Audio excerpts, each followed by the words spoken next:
So Elijah just sent this to me. I figured I would do a video on opening it. It's pretty nice and thick. All 3 theatrical and the extended movies on 9 discs. I guess that's why it's so thick. So, oh my God, 228 minutes, 235, 263. Here's a look at the spine. I think you guys like to see spines. Let's cut off the plastic and see what this baby has in store for us. I saw this new method to opening Blu-rays. If I just do a little dab, eventually just you make that hole big enough to start it off. Ooh, this is very thin plastic. This is like a silk blouse, very soft. I would wear it. All right, we've got the plastic off. I gotta say, the cardboard feels pretty cheap. So far, I'd say that this cardboard box is not worth $90. It's very thin, very cheap, flimsy. I feel like it could easily dissolve. Now we have the case itself. You know, just lists the 3 movies again, in case you forgot what movies you bought.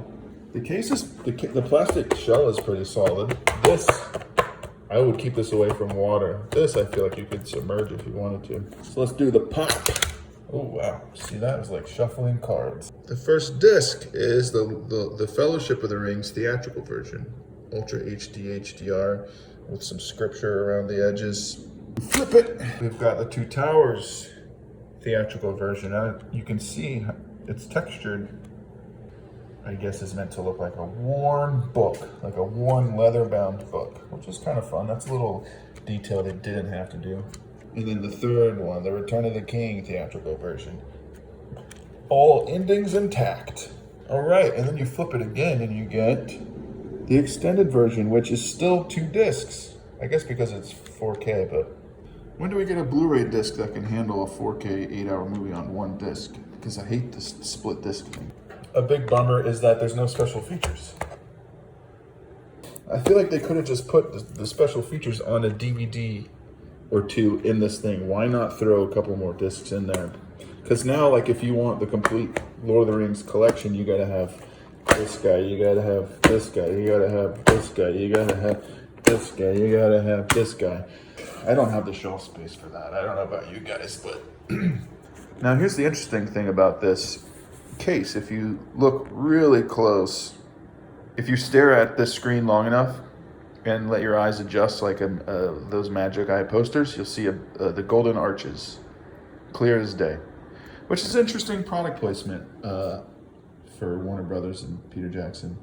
But yeah, I'd say packaging, I'd give it probably a D, honestly, because this texture element on the discs is nice, but outside of that, it's just very basic. And this cardboard box is very flimsy and cheap, the sheath. So for $90, I feel like they could have put a little more effort into the packaging. So the menus for the Lord of the Rings 4K Blu-rays, once again, just a lazy montage of clips looping with just the options at the bottom. Nothing interactive, nothing design-wise that fun. So I'd give it a D for no effort. Look at the menu you get with the extended edition DVDs. You got a book that opens up, and then you can click through the set. That is so much better than what you get with the new 4K versions.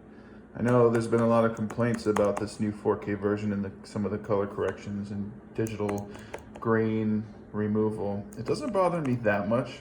I do think that other Blu-ray versions that look better than the new 4K a little bit. This thing, keep for the special features. Don't watch the DVD. It looks like crap after you see this 4K one. But you can see side by side. The little differences, the subtle things, and the shadows and the hair, stuff like that.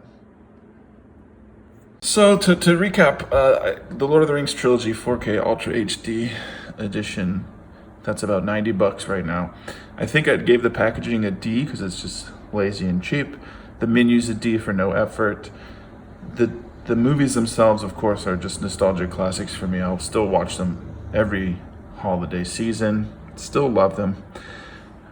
And I actually like the image and the transfer, the color corrections that they've done on this. I don't love the loss of grain, but I like a lot of the color correction at least. I think it still looks great.